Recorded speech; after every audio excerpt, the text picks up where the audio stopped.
अपने लाडले बेटे की करनी पर आज हमारे साले बाबू को बहुत बड़ी कीमत चुकानी पड़ेगी। क्या ये सही बात है कि इस शहर के नामी वकील होने के बावजूद आपने अपने बेटे को एडमिशन दिलाने के लिए नकली मार्कशीट जमा करवाई? पापा बहुत गुस्से में है। और मम्मी रो रही है। और वो रिपोर्टर्स जो पापा को इतनी सारी बातें सुना रहे हैं। और वो नए प्रिंसिपल जिन्होंने रिपोर्टर्स से कहा कि पापा ने अपने बेटे की नकली मार्कशीट दी है। बहुत गुस्से में प्रिंसिपल। मतलब सबसे बड़े मास्टर जी। लो, मिल गया जवाब। कैसा जवाब? क्या मतलब? मतलब ये कि तुम्हारे मास्टर जी तुम्हें बचा सकते हैं, फिर सारी गड़बड़ ठीक हो जाएगी। लेकिन कैसे? वो क्या कर सकते हैं? ये तो तुम ही जानो, हमें क्या पता। हम तो छोटे हैं ना, हमें तो सिर्फ इतना पता है कि वही कुछ कर सकते हैं। तू चलेगी मेरे साथ? कहाँ? बताइए सर, जवाब दीजिए सर, कुछ तो बोलिए सर। दरवाजा खोलिए सर, मीडिया वेट कर रहा है। बोलिए सर, कुछ तो बोलिए। बोलिए सर, कुछ तो बोलिए। अरे लेकिन वर्मा जी, हमारे स्कूल में ऐसी कोई एप्लीकेशन आई नहीं है और आपने रिपोर्टर्स भेज दिए हैं, तरह तरह के सवाल पूछ रहे हैं वो लोग। बताया तो था। अरे आपको सिर्फ इतना कहना है कि निरंजन चतुर्वेदी के सुपुत्र श्री पुलकित जी ने आपके ही स्कूल में नकली मार्कशीट जमा कराई। बस। आपको एमएलए साहब से ग्रांट चाहिए कि नहीं? यदि चाहिए तो उनका छोटा सा काम कर दीजिए, वरना आपकी फाइल्स कितने महीनों और सालों तक धूल खाएगी ये आपको भी पता नहीं। मैं तो बस आपको प्रैक्टिकल होने को कह रहा हूँ। भाई, इंसान को समय के साथ चलना चाहिए, वरना आप पिछड़ जाएंगे। बाकी आपको जो ठीक लगे, मैं दबाव नहीं डालूंगा। नहीं राघव जी, आज की सारी अपॉइंटमेंट्स कैंसिल कर दीजिए। मेरा आना पॉसिबल नहीं है, कुछ जरूरी काम आ गया है और आपको भी डॉक्टर ने आराम करने के लिए कहा। मीडिया पूछना चाह रहा है सर आपसे, जवाब दीजिए सर। वो देखो, शायद से वही है प्रिंसिपल सर। सुनिए जी, रिपोर्टर्स कब से आपका वेट कर रहे हैं। मैं क्या जवाब दूं उन्हें? आप ही आके बात कीजिए ना उनसे। ओके। वो शायद से रिपोर्टर से बात करने जा रहे। हमें उन्हें रोकना होगा Ganga. Sir sir sir sir sir sir, 1 minute हमारी बात सुन लीजिए, बस 1 मिनट।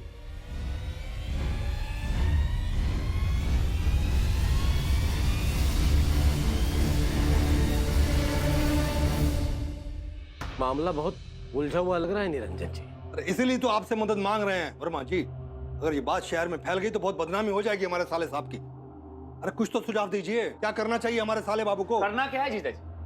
पुलकित ने गलती की है, धोखा दिया है उसका खामियाजा मुझे ही भरना होगा ना। बाप हूं उसका। अब ये बात फैलती है, बदनामी होती है तो हो जाए। अब नहीं निरंजन जी, हमारे होते हुए ऐसे कैसे हो सकता है? अब वाकई में बहुत शरीफ इंसान है। आप बस सच और झूठ को काले सफेद की तरह साफ साफ देखने में यकीन रखते हैं। पर निरंजन जी, दुनिया आपकी तरह सीधी नहीं है। अगर ये खबर बाहर निकली तो सिर्फ समाज में ही आपकी बदनामी नहीं होगी, बल्कि कोर्ट में आपकी रेपुटेशन खराब हो जाएगी। अरे लोगों का विश्वास उठ जाएगा आप पर से। अपने बेटे के फायदे के लिए कानून के साथ खिलवाड़ करने वाला वकील भला दूसरों को क्या इंसाफ दिलवाएगा? और अगर ऐसा हो गया तो सोचिए क्या करेंगे आप? बनारस छोड़कर जाने की नौबत आ जाएगी आपकी। जानता, मगर जब अपना सिक्का ही खोटा निकले तो किसी और को क्या दोष दिया जाए? सर मैं पुलकित, निरंजन चतुर्वेदी मेरे पापा है।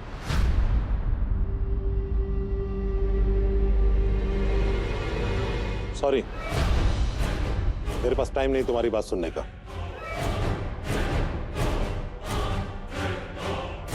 बस एक बार मेरी बात तो सुन लीजिए सर, प्लीज। सुनो ना बड़े मास्टर जी, पुलकित भैया को बहुत जरूरी बात करनी है, ऐसे मना मत करो।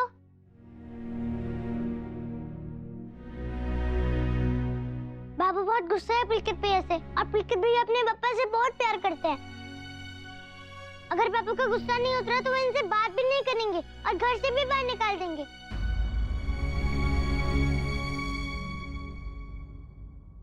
बच्चा है, गलती हो गई। अरे लेकिन बच्चे की गलती से वर्मा जी हमारे साले साहब की तो नैया डूब जाएगी ना। मामला बहुत गंभीर है, हमें नहीं लगता कि कोई कुछ कर पाएगा, और आप भी तो कुछ नहीं कर पाएंगे।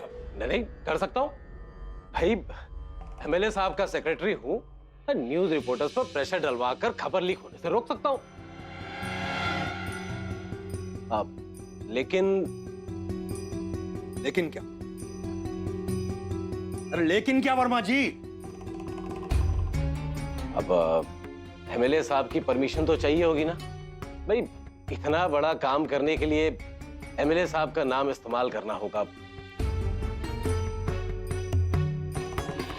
पर मुश्किल है, एमएलए साहब थोड़े से अपसेट हैं। वो निरंजन जी ने अब तक उनके साले साहब का केस लड़ने के लिए राजी नहीं हुए, और उन्होंने अभी तक वकालतनामे पर साइन भी नहीं किया ना।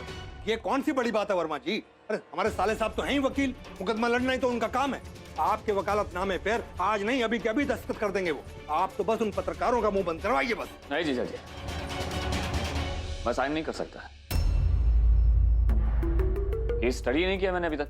तो कल पढ़ लीजिएगा सारे कागजात, वर्मा जी भिजवा देंगे। क्यों वर्मा जी, भिजवा देंगे ना? हाँ हाँ बिल्कुल। अब वैसे मैं वकालतनामा अपने साथ लाया हूँ, सारी तैयारी कर ली है मैंने। आपने बस इस कागज पर साइन किया और मेरे वहां फोन करते ही सारा मामला रफा दफा हो जाएगा।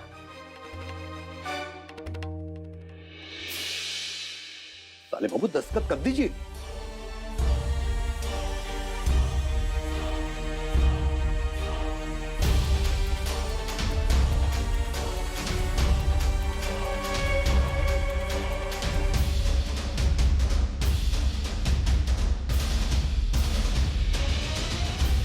झंझट पे पड़ गया मेरा नीलू। जरा सी गलती क्या कर ली पुलकित ने कि वो टीवी वाले आगे सब कैमरा लेके सवाल पर सवाल झाड़ने लगे, जैसे कि घोर अपराध किया हो बच्चे ने। मुझे बहुत घबराहट हो रही है। पुलकित के पापा इतनी बदनामी कैसे सह पाएंगे? कुछ नहीं होगा मामी, हिम्मत रखिए। तू डर मत बहू, बिल्कुल मत घबरा। आजीवन मैंने शालिग्राम जी की पूजा अर्चना की है, दिन रात उनकी माला जपती रहती। मेरे परिवार पर वो कोई आफत नहीं आने देंगे। क्या हुआ मम्मी? वो न्यूज़ वाले क्यों आए थे? वो पापा से क्या बोल रहे थे? कोई प्रॉब्लम है क्या? कुछ नहीं बेटा, तू बहुत छोटा है अभी, तू ये सब नहीं समझेगा। तो अपने कमरे में जा। कुछ नहीं है लल्ला, तेरे पापा को कुछ नहीं होगा। कोई कुछ मुझे बताता नहीं है। इतना भी छोटा नहीं हूँ मैं, बड़ा आ चुका हूँ। लेकिन आप सब मुझे बच्चा ही समझते हो।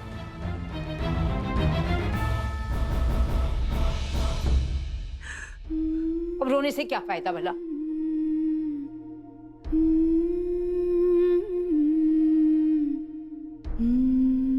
शालिग्राम जी कृपा कर मेरे परिवार को इस संकट से दूर रख। नकली मार्कशीट मैंने बनाई सर। मेरे पापा को कुछ नहीं मालूम सर, वो इनोसेंट है। अगर उन्हें पता होता कि वो मार्कशीट नकली है तो उनको भी सबमिट नहीं करते। वो बहुत ईमानदार है सर, हमेशा सच्चे लोगों का साथ देते हैं। प्लीज मेरी गलती की सजा पापा को मत दीजिए। आप चाहे तो मुझे जेल में डाल दीजिए, लेकिन इस तरह मेरे पापा को मत परेशान कीजिए। उनका करियर बर्बाद हो जाएगा सर, उनके रेप्यूटेशन का सवाल है।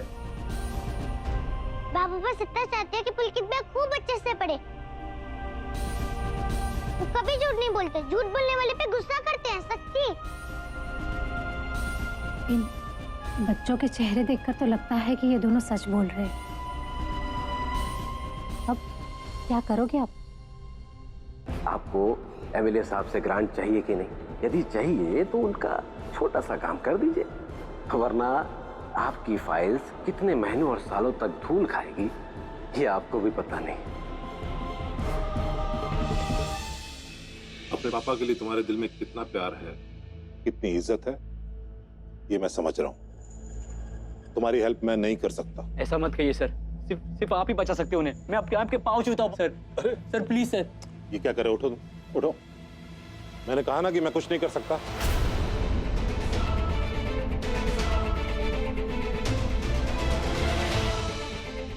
सर प्लीज एक बार सर प्लीज बात तो सुन लीजिए सर प्लीज।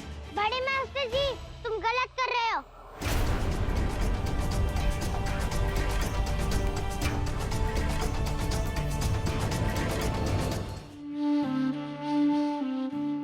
हमारे पापा कहते थे मास्टर जी भगवान जैसे होते हैं, कभी गलती नहीं करते, बच्चों को अच्छी अच्छी चीजें सिखाते हैं। बाबू वो ये कहते हैं कि मास्टर जी को परेशान नहीं करना चाहिए, उनका कहना मानना चाहिए, उनकी इज्जत करनी चाहिए। पर अगर मास्टर जी सच बोलने वाले का साथ नहीं देंगे तो हम उनकी इज्जत कैसे करेंगे बोलो? गंगा चुप हो जाओ, सर से ऐसे बात करते हैं? बड़े मास्टर जी गलती कर रहे हैं ना पुलकित भैया, तो कहा मैंने बताया भी नहीं। बड़ों से इस तरह बात करोगी तुम? गलती इस लड़के की है और इसके पापा ने इसका साथ दिया है। बाबू की कोई गलती नहीं है, गलती पुलकित भैया की है, तभी तो तुम्हारे पास आए माफी मांगने। हमारे पापा कहते थे माफ करने वाला बड़ा होता है, पर तुम तो बड़े हो ही नहीं। सच बात सुनने के बाद भी माफ नहीं कर रहे हो। मास्टर जी से बहुत डरते थे हम, सोचते थे कि मास्टर लोगों की तरफ यही काम है, स्टडी से मारना और कुछ नहीं। बच्चों के दुश्मन होते हैं वो। पर बाबू ने हमें समझाया कि मास्टर जी तो सबसे अच्छे होते हैं। मैया और बप्पा की तरह बच्चों को सच बोलना सिखाते हैं, उनकी गलती सुधारते हैं। फिर हमें लगा कि हम गलत सोचते हैं, पर तुम्हें देखकर तो ऐसा नहीं लगता कि तुम अच्छे वाले मास्टर जी हो। तुमको माफ करना नहीं आता, सच बोलने वाले का साथ देना नहीं आता। तुम्हें बताओ हम कैसे मान ले कि मास्टर जी बच्चों के लिए अच्छा सोचते हैं? हम तो फिर से वही सोचने लगेंगे ना कि सारे मास्टर जी एक जैसे होते हैं।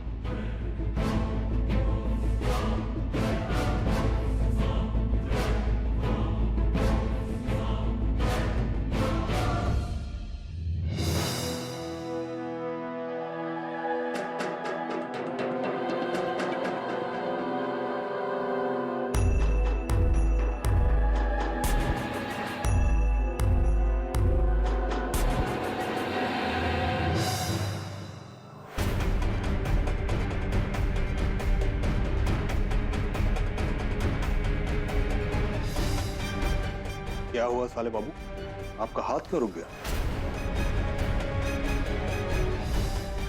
आज से पहले मैंने कभी ऐसा नहीं किया। केस को अच्छी तरह से समझे बिना, तसल्ली किए बिना वकालतनामा साइन नहीं किया मैंने। और फिर राघव जी भी बीमार हैं, छुट्टी पर हैं, इसलिए शायद थोड़ा सा अजीब। आपने ऐसा कहकर ये जता दिया कि आपको हम पर भरोसा ही नहीं। मैं आपकी कितनी इज्जत करता हूं। मैं आपको शर्मिंदगी से बचाने के लिए उन रिपोर्टर्स को धमकी दे रहा हूं, और आप है कि हम पर भरोसा ही नहीं कर रहे। देखिए साले बाबू, एमएलए साहब के साले साहब इस वक्त मुसीबत में हैं। एमएलए साहब आपको आपकी मुसीबत से निकालने के लिए तैयार हैं, तो आपको भी तो उनके लिए कुछ करना चाहिए कि नहीं? मुकदमा ही तो लड़ना है। दूसरों के लिए इतनी मेहनत करते हैं तो एमएलए साहब के लिए क्यों नहीं, जो आपको इस दलदल से निकालने के लिए तैयार है? अगर हम गलत बोल रहे हैं तो बोलिए आप। ठीक है, आप मीडिया वालों को फोन कीजिए, मैं साइन कर देता हूँ। आप ही बताइए सर, मिस्टर निरंजन चतुर्वेदी ने नकली मार्कशीट सबमिट करके क्या गैरकानूनी काम नहीं किया? क्या मिस्टर चतुर्वेदी के खिलाफ आप कोई एक्शन नहीं लेंगे? बताइए सर, जवाब दीजिए। जवाब दीजिए सर, बताइए सर। आपको एमएलए साहब से ग्रांट चाहिए कि नहीं? यदि चाहिए तो उनका छोटा सा काम कर दीजिए।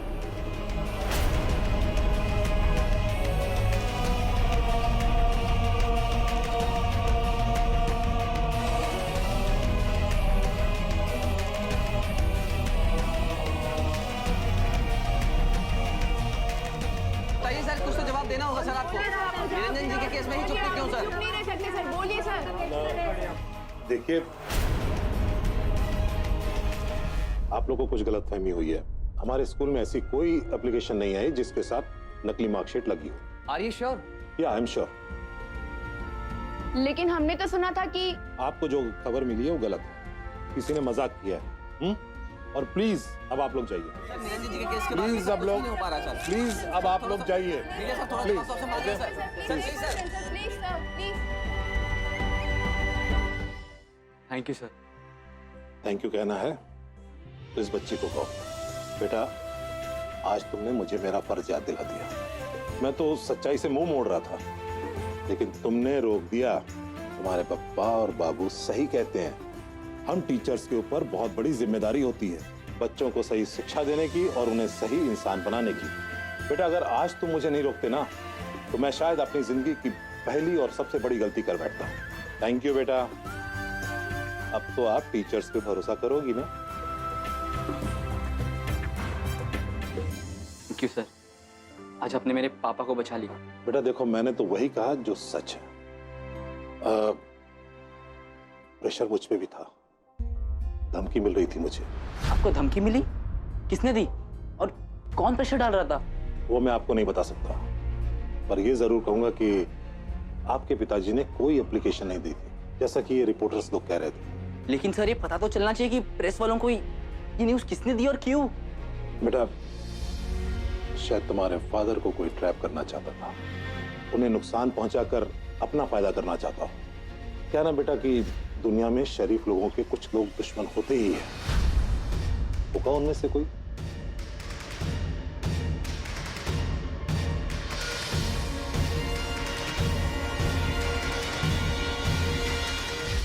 सर आपने तो हमें भेज दिया यहाँ न्यूज़ कवर करने के लिए। प्रिंसिपल साहब ने खुद आकर हमें बताया कि उनके पास कोई नकली मार्कशीट नहीं आई है। अच्छा देखिए, मैं अब और कुछ नहीं सुनूंगा। मैं फिर से तुम्हें वार्निंग दे रहा हूं कि ये खबर बाहर लोगों तक नहीं पहुंचनी चाहिए। बस। मिस्टर निरंजन चतुर्वेदी इस शहर के नामी और इज्जतदार वकील हैं और हमारे एमएलए साहब के करीबी भी हैं। उन्हें मैं किसी भी कीमत पर बदनाम होने नहीं दूंगा। समझ गए आप? सर जब ऐसी कोई न्यूज़ ही नहीं तो बाहर आने का तो सवाल ही नहीं उठता ना। और ये बात तो प्रिंसिपल साहब ने खुद आकर हमसे कही है कि ऐसी कोई न्यूज़ नहीं है। Okay okay, thanks. बड़े मुश्किल से मनाया मैंने इन रिपोर्टर्स को, मानने के लिए तैयार ही नहीं थे ये।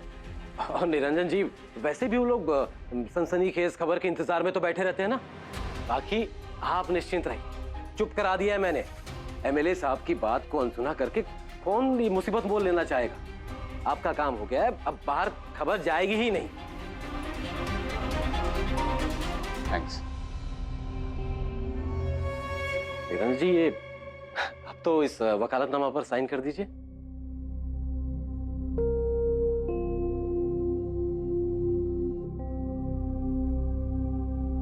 ये तो ग्रीन पेन है,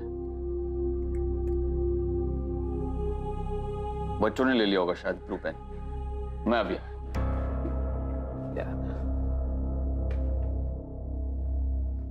ये क्या नई मुसीबत आ गई। एक बार वो साइन कर दे तो चैन की सांस लूं मैं। अरे कुछ गड़बड़ है क्या? तुम इतना परेशान क्यों दिख रहे हो? अरे वो प्रिंसिपल ने रिपोर्टर से कह दिया है कि ऐसा कोई मामला ही नहीं है, नकली मार्कशीट जमा ही नहीं किया किसी ने। अरे लेकिन तुम तो कह रहे थे वो तुम्हारी मुट्ठी में है। बात की थी ना मैंने, वो राजी भी हो गया था। पता नहीं है अचानक बदल कैसे गया वो। तुम बाबू को बता दो कि कोई उन्हें फंसाना चाह रहा है। बोलो ना। हाँ।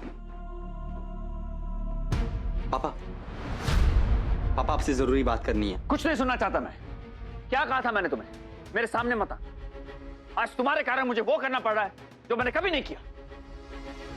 पापा लेकिन मेरी बात तो सुनिए, वो आपको ट्रैप करने की कोशिश करिए। आपको जब दुश्मन खुद घर में मौजूद हो तो बाहर वालों की जरूरत नहीं पड़ती। अपनी गलती छुपाने के लिए दूसरों पर उंगली उठाओगे तुम। बहुत बकवास कर ली तुमने। चुपचाप यहाँ से चले जाओ वरना घर से बाहर कर दूंगा मैं। बाबू पुलकित भैया सही कह रहे हैं, तुम सुन तो लो। तुमसे भी कहा था ना मैंने गंगा, जो बात तुम्हारी समझ से परे है उससे दूर रहना। तुम्हारे कहने पर पुलकित को माफ करने के लिए तैयार हो गया था मैं, लेकिन इसकी एक गलती के कारण इतना मजबूर हो गया मैं कि अब मेरे सामने गिड़गिड़ाने का कोई फायदा नहीं है। क्या खूब नाम किया है तुम्हारे पुलकित भैया ने अपने बाप का। इस शहर में इज्जत से सर उठा के चलने के लायक नहीं रखा मुझे।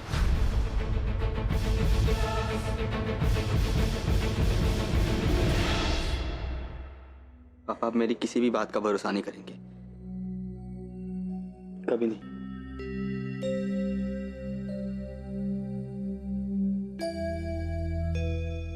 हम बाबू से बात करेंगे और भरोसा भी दिला देंगे।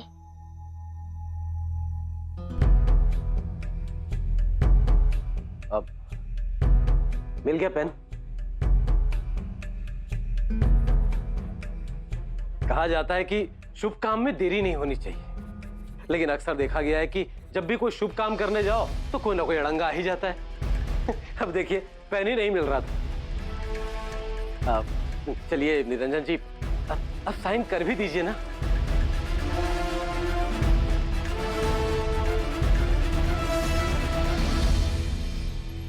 बाबू सुन लो ना, तुमसे बहुत जरूरी बात करनी है। नहीं गंगा, अभी नहीं। कहा ना बहुत जरूरी बात करनी है। मैंने क्या कहा तुमसे, सुना नहीं तुमने? अभी नहीं। ताले बाबू आप दस्तखत कीजिए कि मैं देखता हूँ। चल चल चल चल। बाबू बहुत जरूरी बात है, सुन लो ना। अरे भाई व्यस्त हैं, देख नहीं रही क्या? बाद में मिल लेना है। आप साइन कीजिए।